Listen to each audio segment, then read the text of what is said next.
Pero últimamente, en los últimos años, estamos viviendo una experiencia distinta, nueva, que tiene que ver ya con migraciones internas en América Latina y bueno, tenemos el ejemplo de compatriotas latinoamericanos de Venezuela, de Dominicana y en el caso particular aquí de la localidad de Santa Rosa, todos conocemos, el país conoce la presencia de ciudadanos de origen cubano o de cubanos en la zona. Entonces, no es casual que hayamos elegido Santa Rosa, lo hicimos a propósito, es decir, una comunidad, la de Santa Rosa, que está viviendo esta experiencia de recibir gente.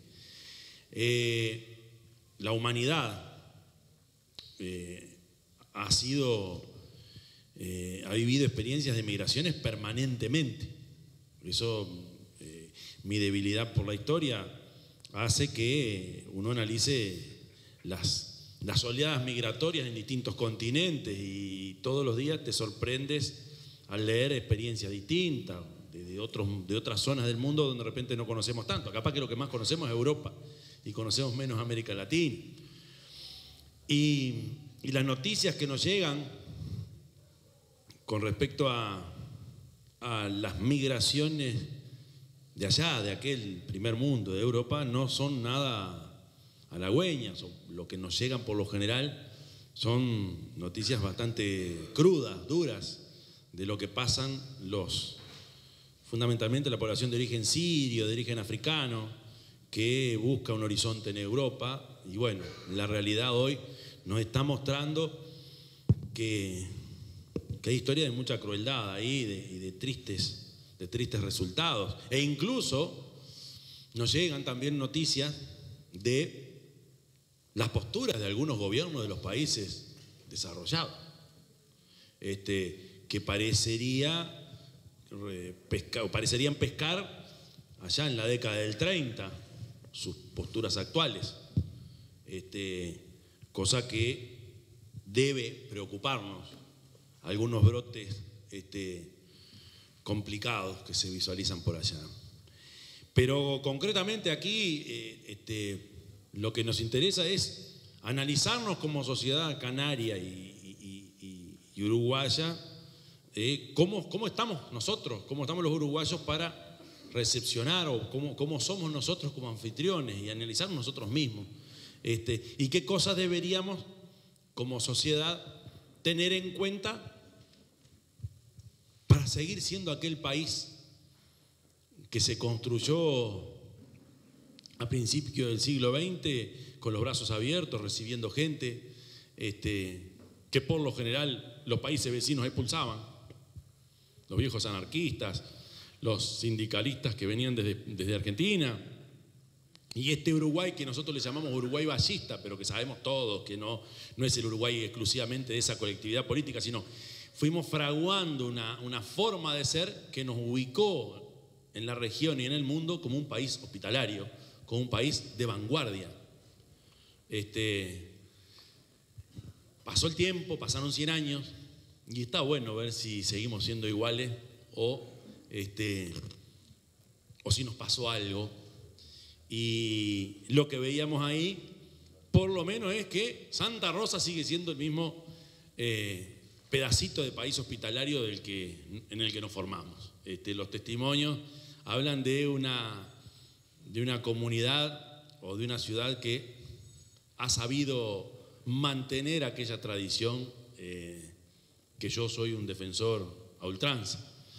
Así que la idea hoy es, como hemos hecho otras veces con otros temas, les cuento para los que no saben esto, nosotros en verano les llamamos atardeceres, pero en invierno les llamamos reflexiones, que son más allá, un poco más tarde del atardecer.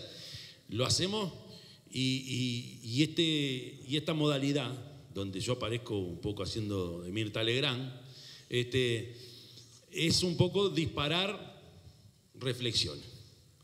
Y nos ha ido bien, hemos tocado temas muy variados, de todo, desde temas de cultura, sociológicos, de seguridad. Hemos hablado, hemos tenido la primera creo que fue de seguridad. En fin, ya a esta altura, Y bueno, en algún momento sentamos empresarios y trabajadores a hablar de la cultura del trabajo en nuestro departamento. Esto es una realidad que la venimos viendo y que le teníamos ganas de hablar, de pensarnos como uruguayos. Ahí ya vuelo un poco más. ¿Cómo somos los uruguayos ante este fenómeno de recibir gente de otro lado?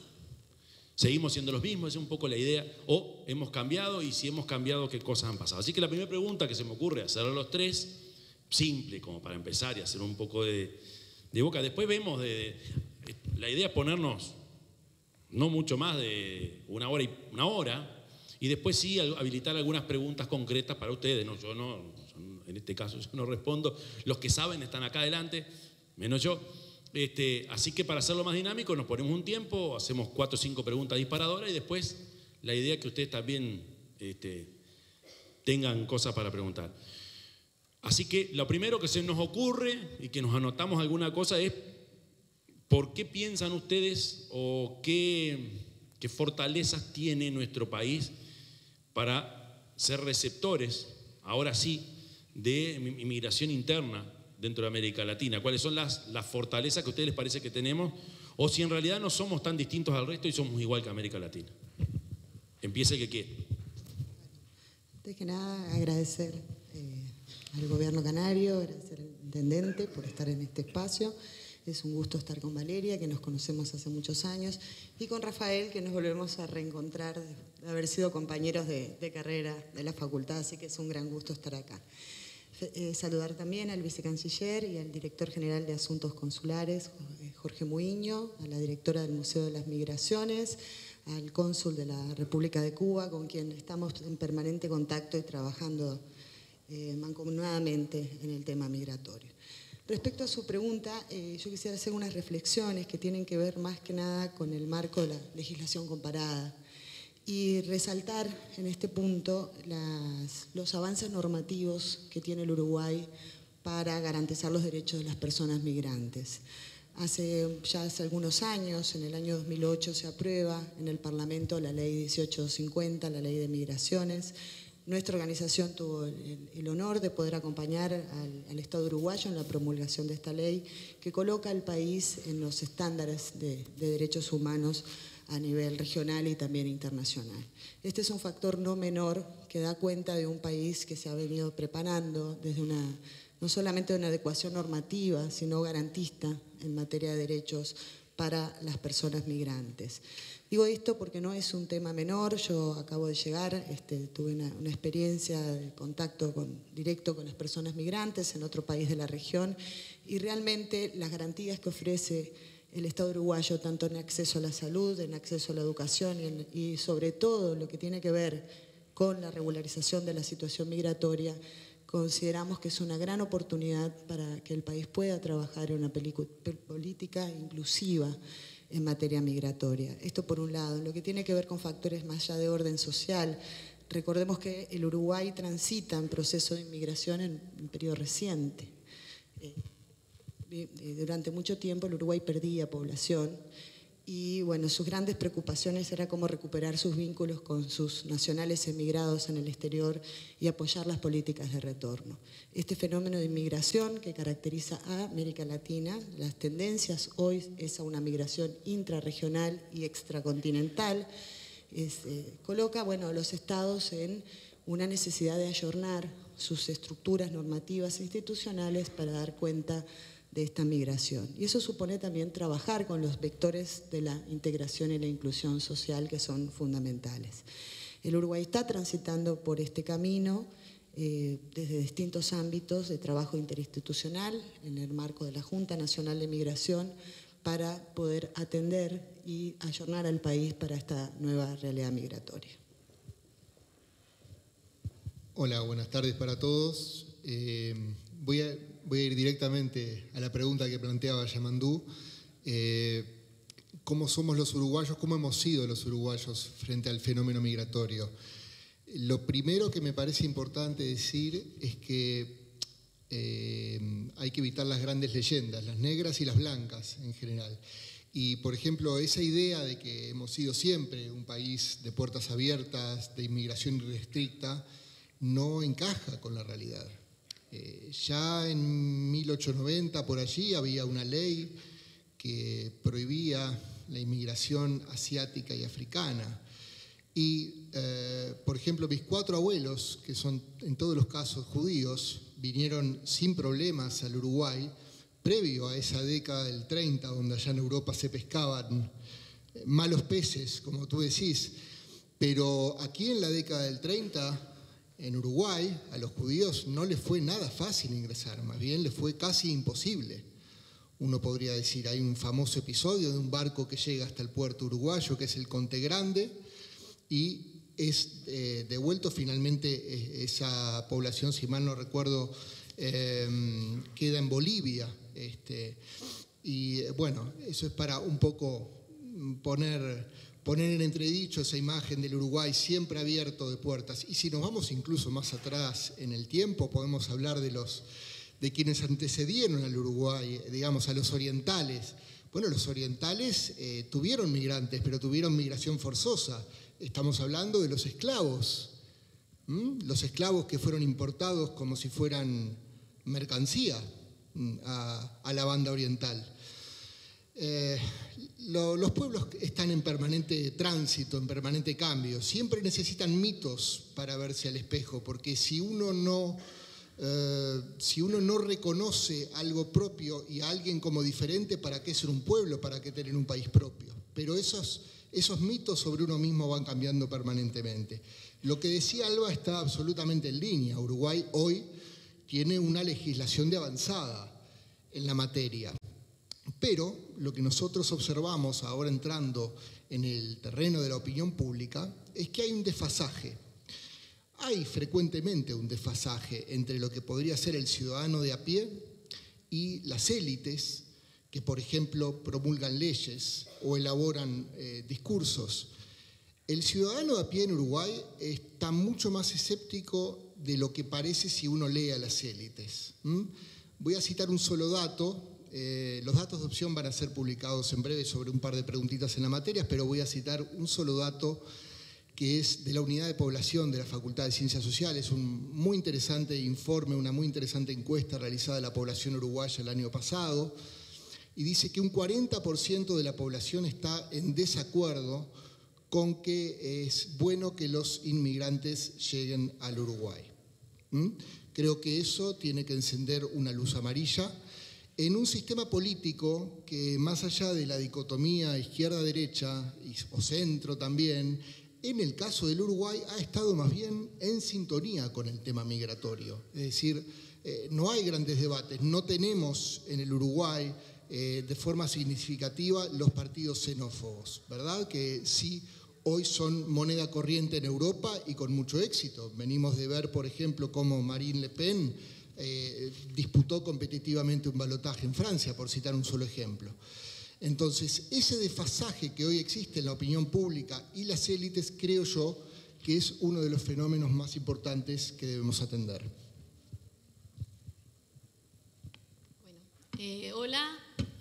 Ante todo, muchas gracias por la invitación. Estoy muy contenta de estar acá y ver a compañeras y compañeros conocidos que trabajamos justamente en esta temática. Yo voy a plantear, para poder contestar esta pregunta, un breve preámbulo que es parte de mi propia historia.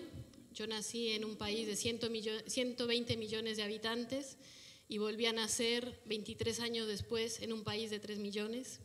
Por lo tanto, creo que se puede nacer en un país y renacer en otro, y se lo digo especialmente a los compañeros y compañeras migrantes que están aquí. Eso es como un primer dato. La pregunta de por qué Uruguay creo que es una pregunta que se responde fácilmente. Uruguay aparece en el mapa en un contexto latinoamericano signado por la guerra, por la criminalización de defensoras y defensores de derechos humanos, por la persecución y muerte de líderes indígenas, en un contexto signado también por la corrupción, por diferentes formas de violencia. Y en ese sentido, bueno, Uruguay aparece con muy buenos índices en términos de baja desigualdad, bajos niveles de pobreza, transparencia y confianza en las instituciones. Entonces, la pregunta de por qué Uruguay, rápidamente sería fácil, porque es un país que además, aunque haga frío en este contexto, no es un país con un clima adverso si lo comparamos con climas verdaderamente adversos en el mundo. El tema es por qué hay gente que decide venir a vivir a Uruguay y se va rápidamente, ¿no? También la pregunta es, ¿por qué no se queda la gente a vivir en Uruguay? Y también la otra es, no solamente tenemos que seguir preguntando por qué Uruguay, sino cómo podemos construir un país entre todos y no pensar solamente la migración en términos de tránsito, sino también la migración en términos de la construcción de ciudadanía. Y en ese sentido creo que es muy importante lo que apuntaban acá los compañeros, que es poder también darnos la oportunidad de discutir este tema francamente, de asumir los avances que se han dado en los últimos años, pero también las situaciones que no hemos logrado enfrentar, incluso vinculado a este mito fundacional sobre el tema del Uruguay de las puertas abiertas.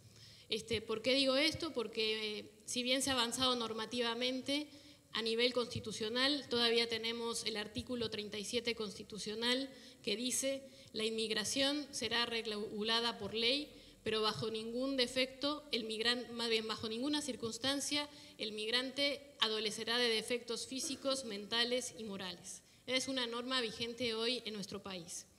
Y por lo tanto es un muy mal marco, aun cuando tengamos una ley migratoria en la que se reconoce expresamente el derecho a migrar. Y es un mal antecedente y un mal marco en el sentido de que es nuestra Carta Magna, y en los tiempos que corren a nivel mundial de xenofobia también es una disposición constitucional muy peligrosa.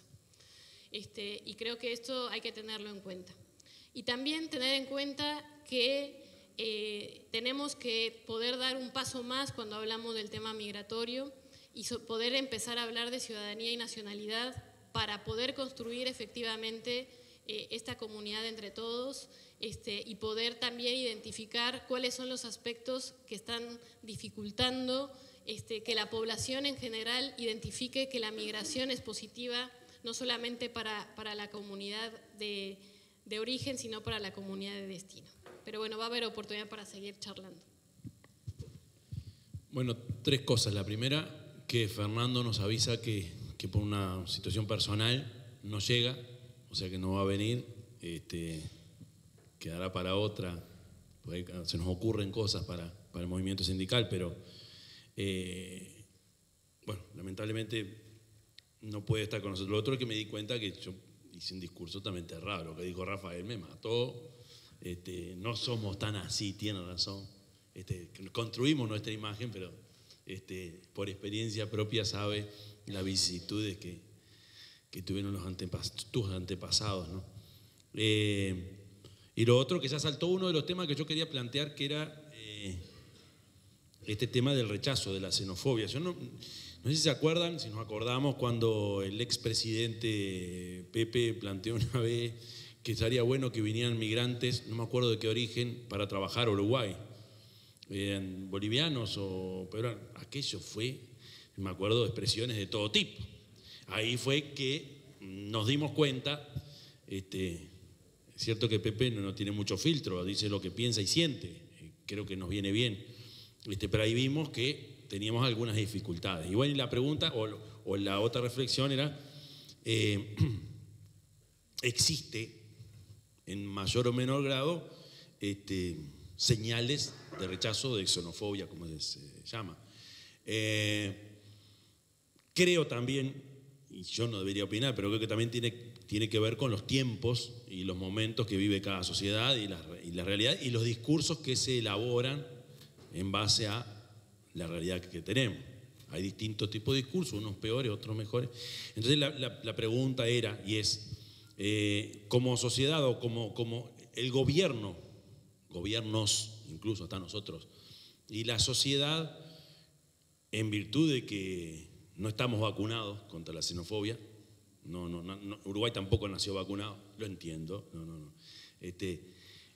¿cuáles son las tareas o por dónde está la clave para disminuir estos brotes o estas señales que no se reflejan en un partido, es cierto, pero que corremos riesgos si no nos manejamos bien. ¿Qué significaría manejar bien este tema para evitar este tipo de señales o para evitar que esto crezca? No tiene por qué ser la misma frecuencia. Nadie. Bueno, sí. Y racismo y los riesgos, ¿no? La integración de las personas migrantes, yo lo pondría en dos niveles. Un primer nivel tiene que ver con trabajar justamente con los funcionarios responsables de hacer cumplir la ley. Es decir, en la medida en que no se trabaje para quienes deben hacer cumplir los derechos, sobre cómo deben tratar a las personas migrantes, ahí podemos empezar un problema. Y esa es una primera dimensión. Trabajar desde la institucionalidad para que los funcionarios estén preparados, digamos, para atender a las personas migrantes en un marco de derechos. Y una segunda dimensión tiene que ver con la opinión pública, con la sociedad en general. Y ahí la tarea, bueno, es bastante compleja y diversa, porque bueno, los compañeros de la mesa harán otros aportes, pero esto tiene que ver fundamentalmente con preparar al país para recibir personas migrantes, trabajar desde una perspectiva intercultural, tanto en el sistema educativo como en otros ámbitos, trabajar con la prensa, sobre todo con los periodistas, de cómo se presentan los temas y los daños que pueden hacer cuando las noticias no se presentan con los contenidos adecuados. Por ahí. Bueno, entonces, siguiendo el orden, a mí hay una palabra que me parece muy importante, es la palabra persuasión, que de hecho es una palabra profundamente democrática. Un teórico de la Escuela de Frankfurt, que es Jürgen Habermas, habla de la acción comunicativa como algo opuesto a cuando uno impone las cosas de forma vertical, por así decirlo, y la acción comunicativa como aquella donde justamente la persuasión puede generar un cambio. Y junto a la palabra persuasión, me parece que también una palabra muy importante o un término muy importante sería la no demonización. Es decir, creo que es sano defender ciertos valores, pero también siempre es importante, antes de abrir un juicio moral, creo yo, ponerse en el zapato del otro. Y lo digo, por ejemplo, porque para entender este fenómeno migratorio y las reacciones que despierta en la sociedad uruguaya, en los últimos meses he tenido la oportunidad de realizar lo que se llaman estudios cualitativos, entrevistas, grupos focales, por ejemplo. Y una cosa donde está hoy en el Uruguay particularmente concentrado el problema de cierto rechazo, cierta mirada escéptica al fenómeno migratorio, es en las clases populares, en el nivel socioeconómico bajo. Está particularmente concentrado y hay datos muy contundentes al respecto y de muy diversas fuentes. ¿Qué dicen esas personas? ¿Se trata de personas que per se tienen un rechazo al venezolano, al cubano, al dominicano? No me parece en lo más mínimo, no me parece. No viene por allí, no viene de un prejuicio cultural previo, por ejemplo, como se podría tener, por ejemplo, hacia una minoría que, digamos, hoy es problematizada. Por ejemplo, podríamos decir alguna minoría musulmana. No sucede esto en el caso de la migración latinoamericana, que desde el punto de vista cultural, más allá de los matices, es muy similar al uruguayo. ¿Dónde está el asunto? Bueno, en parte tiene mucho que ver con los testimonios que decían los cubanos de Santa Rosa. También los uruguayos piensan mucho en su bolsillo y en su trabajo. Y observan y perciben que la migración en muchos casos representa un problema para ellos, en términos de sus salarios y en términos de acceso a empleo. Entonces, la cuestión creo que pasa, en alguna forma, por persuadir y comunicar con datos fidedignos que los efectos de la migración son saludables para el país. Y a la larga, aunque puedan representar eventualmente, en algún caso, en algún sector en particular, una transición compleja, a la larga eso va a tener efectos agregados positivos. Yo creo que estamos en la doble tarea, por un lado, estamos obligados a complejizar de que no todos los procesos son naturales y buenos y no generan ningún efecto negativo. A veces sí lo pueden generar, a veces sí puede generar algunos trastornos. El problema es dónde quedamos en el balance entre beneficios y costos. Si no tenemos claro eso, si no tenemos claro cuáles son los efectos agregados, no podemos dar una respuesta clara.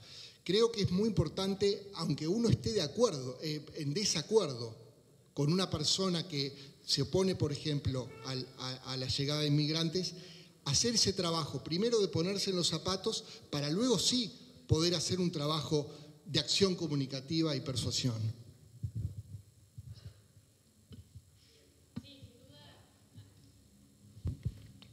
Sin duda, considero que los medios de comunicación juegan un rol fundamental. Hay un sobredimensionamiento también de los fenómenos por parte de los medios de comunicación. Eso también genera en la comunidad la sensación de una invasión, de un aluvión de migrantes.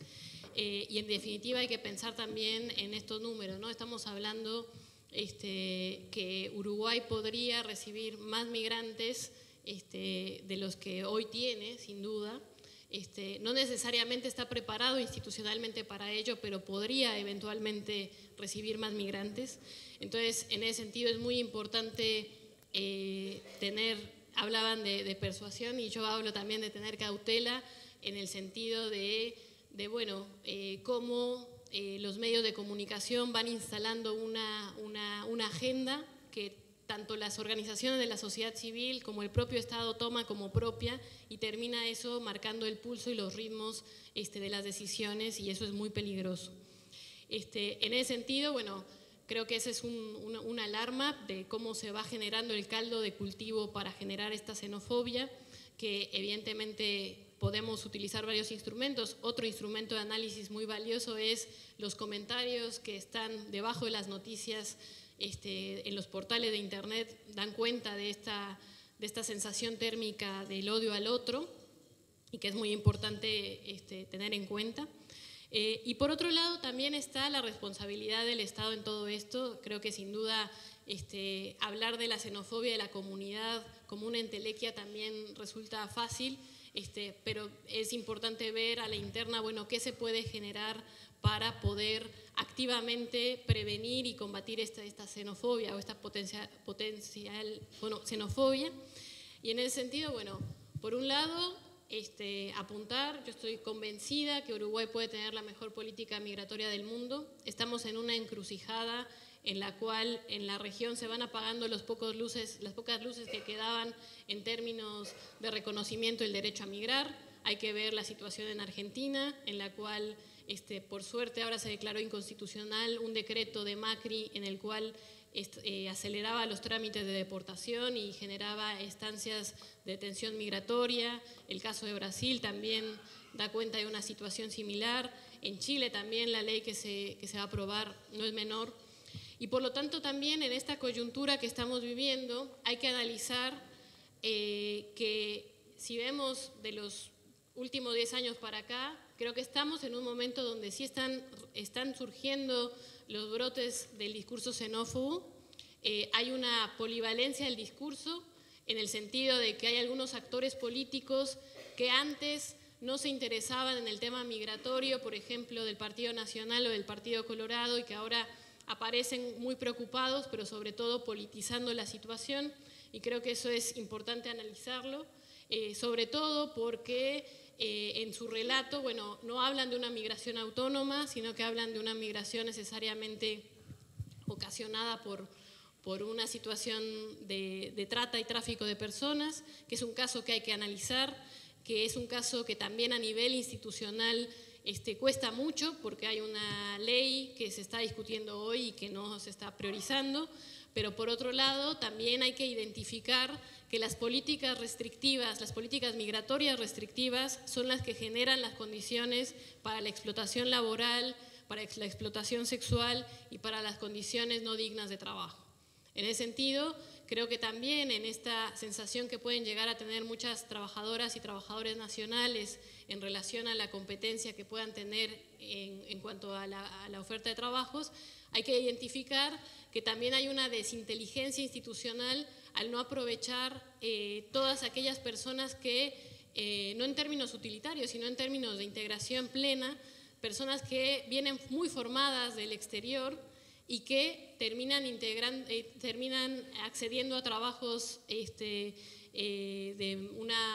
digamos, tan sobrecalificados en los trabajos que integran y por lo tanto terminan aparentemente compitiendo en otros sectores que de repente hay pleno empleo. O sea, hay una discusión a dar, ha habido incluso en estas coberturas que se han hecho sobre las migraciones en Uruguay, restaurantes que, bueno, que los dueños presumen que tienen ingenieros en su restaurante, o la situación que fue muy reconocida porque una persona pudo ser atendida de emergencia en un restaurante por un médico cubano. Y en ese sentido, bueno, hay que decir, sí, bueno, qué suerte por el tipo que sobrevivió y se topó con un especialista que lo pudo atender, pero la gran cuestión es decir, ¿cómo podemos generar las posibilidades para que personas con esas capacitaciones puedan acceder a determinados espacios y puedan aportar a la construcción del país que soñamos? Bien. Con respecto a algunas cosas, ya no han referido ustedes directamente, pero vamos un poco a cuestionarnos y a complicarnos como gobierno. Si ustedes tuvieran que modificar o qué cosas les parece que nuestra política oficial aún le está faltando para generar el mejor clima o la mejor receptividad en este tema de las migraciones. Es decir, ustedes hablaron que tenemos una legislación y hay señales. Tú dijiste que algunas cosas son unas lucecitas prendidas ahí, incluso hasta a nivel constitucional. ¿Cuáles les parece a ustedes, si tuvieran la posibilidad de resolverlo, qué cosas debería hacer el Estado uruguayo en los distintos niveles de gobierno, pero evidentemente es un tema de carácter nacional?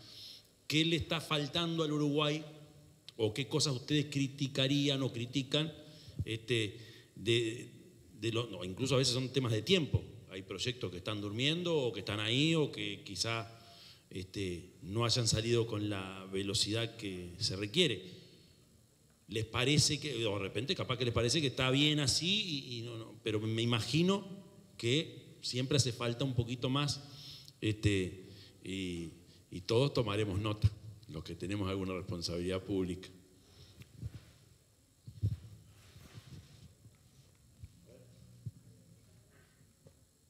Pregunta compleja, ¿verdad?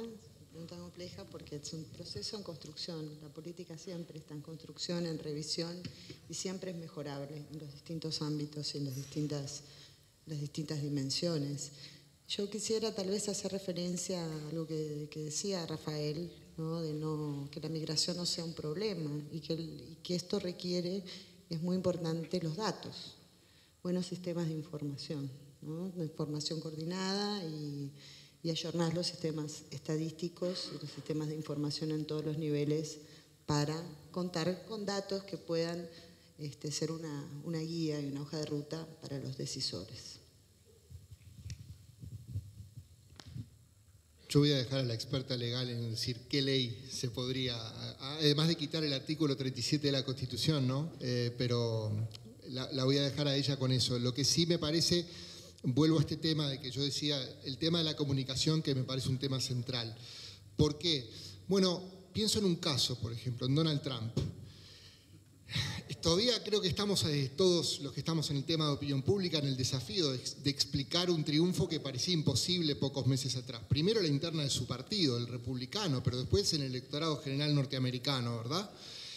Y creo que hay una parte, en un fenómeno multicausal, por supuesto, pero hay una parte de ese triunfo de Trump que tiene una explicación en algo que Trump captó de algo subyacente y que nadie se animaba a decir. Es decir, que Trump dio voz a un electorado, entre otras cosas, que con el tema de la migración no estaba conforme y demás, y allí se generó un problema. Entonces, ¿cuál es el desafío en términos de la sociedad uruguaya? En términos de la sociedad uruguaya básicamente hay un elenco político que aprueba la migración. Hoy comentábamos de viaje aquí a Santa Rosa. Si uno googlea bienvenidos inmigrantes para el campo del Uruguay, uno se puede encontrar con un artículo de un columnista identificado con la línea editorial del diario El País, del Partido Nacional, con una columna publicada en Correo de los Viernes, órgano colorado, y con un artículo del diario La República del Frente Amplio. Es decir, hay un consenso prevalente más allá de que pueda haber matices.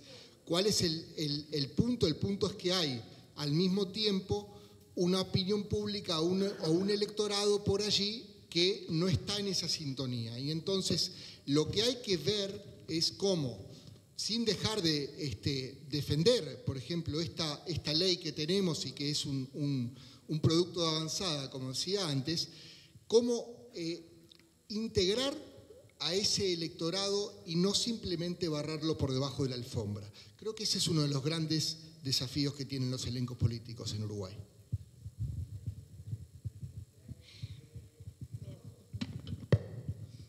Bueno, es una pregunta, la pregunta del millón, creo. Bueno, en primer lugar, sin duda creo es importante identificar el ámbito normativo, que es algo que de alguna forma es algo que se identifica como un logro de Uruguay en los últimos años. Efectivamente, si hacemos rápidamente la identificación normativa, bueno, contamos con la ley 18.250, con la ley 19.254, se ha agilizado significativamente los trámites migratorios si los comparamos en los últimos años. Sin embargo, bueno, todavía no hay una institucionalidad creada para trabajar el tema migratorio. Esto lo voy a decir así, bueno, efectivamente la ley 18.250 crea una Junta Nacional de Migraciones y un Consejo Consultivo Asesor de Migraciones, pero no está pensada, el paradigma de la política migratoria está pensada desde las relaciones internacionales, es decir, está pensada sobre todo desde aquel Uruguay de la diáspora, ¿no? Hay que verlo institucionalmente. Bueno, acá está el director de vinculación, que tiene es un área, una dirección que efectivamente ha hecho un gran trabajo en materia de vinculación con ciudadanos uruguayos en el exterior, pero hay que identificar que la migración es un fenómeno global, pero de implicaciones locales. Por lo tanto, de alguna manera que se piense la migración desde las relaciones internacionales y desde la seguridad es una manera de seguir extranjerizando a los migrantes. Y como decía, la pregunta no solamente pasa por la puerta giratoria de tener una cédula, sino que pasa por cómo nos integramos plenamente a la comunidad. Una vez que una persona tiene una cédula, después se enfrenta a otras situaciones, y es una pena que no esté aquí Fernando, porque ahí podemos identificar precisamente algunas situaciones de explotación laboral que se están enfrentando muchas personas migrantes y que tiene que ver por esta situación, con esta dificultad que está habiendo a nivel estatal para atender y gestionar las migraciones más allá del tema administrativo de tener o no un documento. Sin duda tener la cédula es fundamental, eso nadie lo va a dudar, e incluso las situaciones vinculadas a relaciones bilaterales que generan que los ciudadanos precisen una visa, bueno, también genera ciertas dificultades que también hay que nombrar y hay que pensar cómo podemos superar eso, sobre todo si queremos diferenciarnos de las políticas de Trump, si nos queremos diferenciar de las políticas que de alguna manera se intentaron instalar con Marine Le Pen, o las políticas que de alguna manera hicieron que el Brexit sucediera, ¿no? Que está vinculado al tema de ese miedo al otro.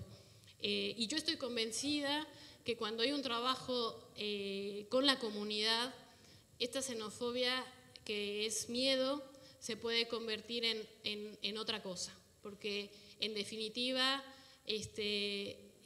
los enemigos son otros, por decir, no lo quiero plantear en esos términos dicotómicos, pero sí pensar en lo que hablaba Martí sobre esta idea de identificarnos más que nada como trabajadores, más allá del lugar donde nacimos, más allá de que, bueno, que efectivamente compartimos otros paisajes, pero que el territorio común que nos une está hoy aquí, en este territorio, hoy concretamente en Canelones, pero que en definitiva hay que pensar en esos términos. O sea, como es algo de muy largo aliento, pero creo que como humanidad tenemos que lograr dejar algunos valores que consideramos como irrenunciables, pero que nos hacen no reconocernos como seres humanos. O sea, ver banderas en lugar de corazones y ver papeles en lugar de mirarnos a los ojos.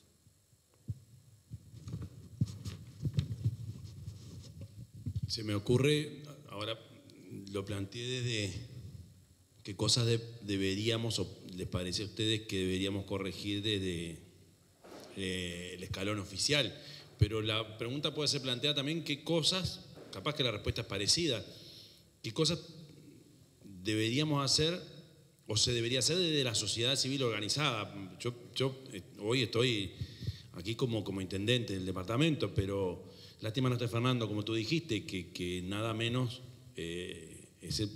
dirige lo que es la central sindical, pero ¿ustedes qué les parece que la sociedad, o desde los distintos lugares de la sociedad, qué cosas se podrían hacer para ayudar en esta línea que creo que todos coincidimos?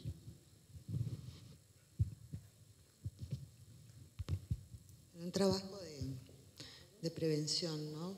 Que está asociado a estos factores de explotación laboral que ocurren, de hecho, con la población migrante, ¿no? Entonces, trabajar desde la observancia, trabajar desde el cuidado, trabajar desde la concientización de que es una vulneración de derechos y generar los dispositivos para que esta sociedad civil también contribuya a la protección. Yo creo que la protección de las personas migrantes es hoy uno de los grandes retos a nivel mundial.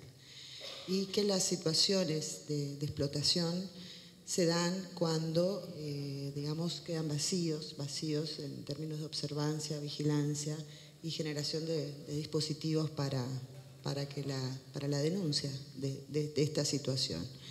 Yo creo que esto tiene que ver en el marco de lo que se ha venido conversando, ¿no? Trabajar desde la sociedad civil organizada para generar estos dispositivos. Sí, a mí el caso del movimiento sindical me parece muy importante por estos fenómenos que hablábamos, ¿verdad? Es decir, de una ciudadanía donde el segmento que está mirando comparativamente con ojos más escépticos, más críticos el fenómeno de la migración, sea un sector que es básicamente el núcleo de trabajadores. Allí el movimiento sindical tiene una doble tarea, ¿verdad? Es decir, por un lado, una integración más efectiva, más exitosa del inmigrante, y por otro lado, una articulación con el resto de los trabajadores, con la sociedad receptora, ¿verdad? Y en esa tarea de comunicación, me comentaba previo a la charla Claudia, la directora de Desarrollo Rural, ¿verdad?, de la Intendencia, que por ejemplo aquí mismo en Santa Rosa aparentemente hay una muy buena experiencia con el movimiento sindical y la integración de los trabajadores cubanos. Bueno, quizás pensar también en replicar este tipo de experiencias a gran escala y en ambientes quizás que no sean de pequeñas comunidades, sino, por ejemplo, mismo en Montevideo.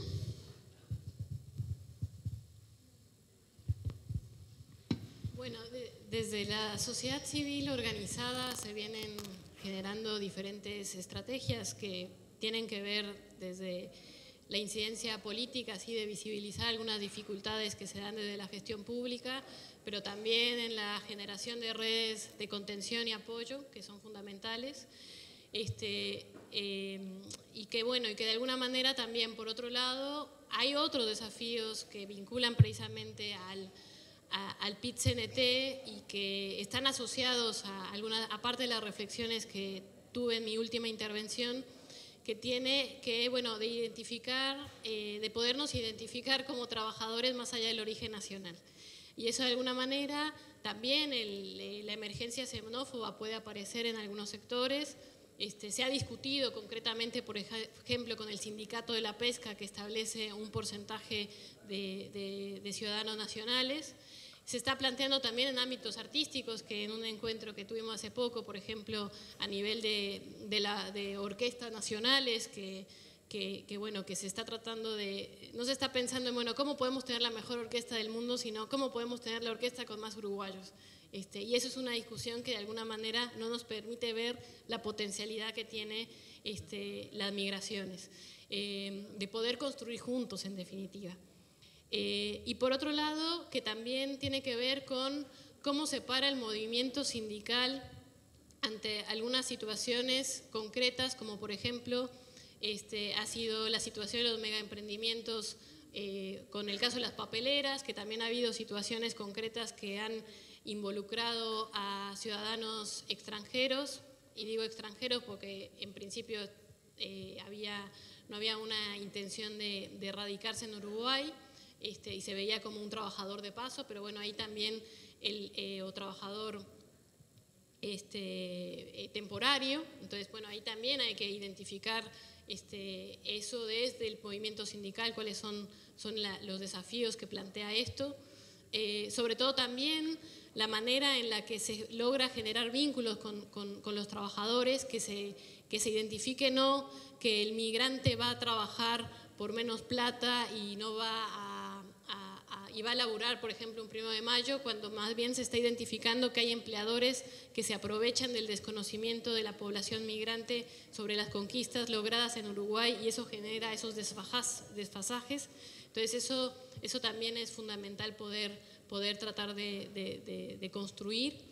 Y sobre todo ahí un desafío en el diálogo entre el Estado y la sociedad civil tiene que ver con que los canales de participación sean auténticos canales de participación y no solamente vistos como espacios para legitimar algunas decisiones que surgen de determinadas cúpulas institucionales. Bien, yo me acuerdo que cuando aquella anécdota del presidente Mujica, él lo planteaba por una situación particular. Y ahí vamos un poco a los temas más bien de índole demográfico. Yo creo, en aquel momento lo que decía el presidente es que decía Uruguay es un país que tiene ciertas características, escasa población comparado con su territorio, e incluso una situación demográfica muy particular en lo que tiene que ver con relación activo-pasivo, o sea, la cantidad de jubilados que teníamos o que vamos a tener y con la cantidad de mano de obra, y un envejecimiento de la población. Desde ese ángulo, de esa mirada, sin duda, más allá de las circunstancias que llevan a que la gente vaya, venga o se instale o ande de paso, yo considero que Uruguay es un país que necesita migración, que necesitamos gente, necesitamos más población. Incluso a veces se habla en términos macroeconómicos de un mercado muy débil, un mercado débil por la escasa población o que seguimos siendo los mismos. ¿Ustedes visualizan que eso es así, que Uruguay por ese lado se ve beneficiado, dada nuestra composición, y que hoy, sin duda, algunos datos que he recibido de colegas de ustedes, el futuro o la foto nuestra en el futuro, dado a la realidad actual, repito, desde un enfoque demográfico, es preocupante? Entonces, ¿es la inmigración consideran como yo que es va a tener un efecto positivo? Sí, muy cortito, es decir, me parece que si haces una convención de economistas, por ejemplo, acá sobre los efectos de la migración en general, la respuesta va a ser prácticamente unánime. Te van a decir que sí, o sea, por eso hoy hablaba de los efectos agregados. Si a ti te dicen que van a venir personas entre 20 y 50 años, económicamente activas, con capital humano al país, a un país que además tiene una tasa de crecimiento muy baja, una estructura de población envejecida, con lo que eso representa en términos de seguridad social y los riesgos de seguridad social. La respuesta es inequívoca. Por supuesto, tensiones se van a generar y el desafío es articularlas, pero no hay ninguna duda que en términos agregados una migración mucho más de este tipo, con estas características como la que está viendo en Uruguay, es positivo en términos económicos y demográficos. Lo que dice Rafael, digamos. De hecho, si observamos las políticas migratorias de otras regiones y otros continentes, la migración ha sido una variable de ajuste, digamos, para países que tienen estructuras envejecidas o zonas con despoblamiento que requieren revitalizar y rejuvenecer las estructuras de edades de esas regiones. Es decir, políticas inmigratorias activas que buscan atraer población para reactivar sectores de la sociedad. O sea que en la línea de lo que dice Rafael, basta ver las políticas comparadas y vemos cómo la migración ha sido uno de los factores en términos demográficos, en materia de políticas de población. Sí, sin duda. Incluso también hay que deslegitimar, por ejemplo, aprovechando la pregunta, aquellas propuestas, por ejemplo, de Verónica Alonso, que hablaba sobre aumentar la natalidad de las clases medias o clases altas en Uruguay, sin pensar que uno de los problemas a nivel mundial tiene que ver con la sobrepoblación y no somos una isla. Entonces, hay que responder a esas propuestas que la mejor política demográfica en Uruguay es una política inmigratoria en serio, que logre precisamente generar, como decían acá los colegas, generar una buena comunicación, por un lado, a partir con la comunidad, y también una plena integración, ¿no? Porque también pueden venir, lo he mencionado más de una vez, con esta idealización que se hace de Finlandia y la educación. Si hoy llegara, sin ningún programa marco, ¿no? Si llegara un contingente de maestras expertas en español finlandesas que quisieran desempeñarse en la educación primaria de enseñanza pública en Uruguay, no podrían dar clases, ¿no? Entonces, podemos pensar eso. ¿Por qué no podrían dar clases? Porque el artículo 74 de la Constitución no lo habilita. Entonces, tenemos esas dificultades para, por un lado, decir sí, definitivamente Uruguay precisa migrantes, podemos superar, digamos, el argumento utilitario y poder pensar en términos políticos, en términos de construcción de comunidad política, pero para eso es necesario pensar también en esos engranajes que están pensados en otro paradigma, ¿no? Uruguay es el único país, junto con Myanmar, que no otorga la nacionalidad, ¿no? Entonces, a lo mucho que pueda aspirar un ciudadano, a una persona que decide obtener la ciudadanía en Uruguay, es a la ciudadanía legal, pero no a la nacionalidad. Y esto pareciera un capricho técnico, y sin embargo lo que vemos es que hoy, por ejemplo, están llegando muchos niños muy jovencitos, bebés, a Uruguay, y niños pequeños. Si eventualmente deciden permanecer en este país y construir este país como su horizonte, nunca van a poder acceder a la nacionalidad. Y eso es un tema que hay que discutir, porque también habla de integración y también habla de principio de igualdad de acceso a derechos, que en definitiva es una discusión que hay que dar cuando hablamos de estos temas. Bien, yo creo que ahí ya se están recogiendo algunas preguntas. Creo que ya podríamos pasar. Creo que juntaron algunos papeles. Algunas reflexiones. Yo esta pregunta última que hacía, en algún momento hace un mes más o menos me tocó ir a Ecuador, y ahí entre gobiernos subnacionales hablábamos nuestras dificultades. Ellos nos planteaban que tenían una dificultad, creo que son 16 millones de habitantes de Ecuador o algo así, puedo estar errando, de que la inmigración diaria en Ecuador eran de 2.000 a 4.000 personas. Entonces te planteaban los gobiernos subnacionales, o sea, los alcaldes, prefectos, el problema que estaban teniendo. cuando uno analiza las cifras de acá, evidentemente estamos, a pesar de que somos países parecidos y estamos en el mismo continente, tiene impacto distinto y me imagino lo que debe ser para un gobierno subnacional, para un municipio que te estén llegando tanta gente de golpe, ¿no? Y por otro lado, a raíz de esto de la nacionalidad, creo que Uruguay, y ahí estamos hablando de ya la emigración uruguaya, tenemos un capítulo pendiente comparado con el resto de América Latina que tiene que ver con la pérdida de la ciudadanía. O dicho de otra forma, la imposibilidad de decidir los destinos de nuestro país si te toca vivir afuera. O dicho de otra forma, si consigues plata para venir a Uruguay a votar, sos ciudadano.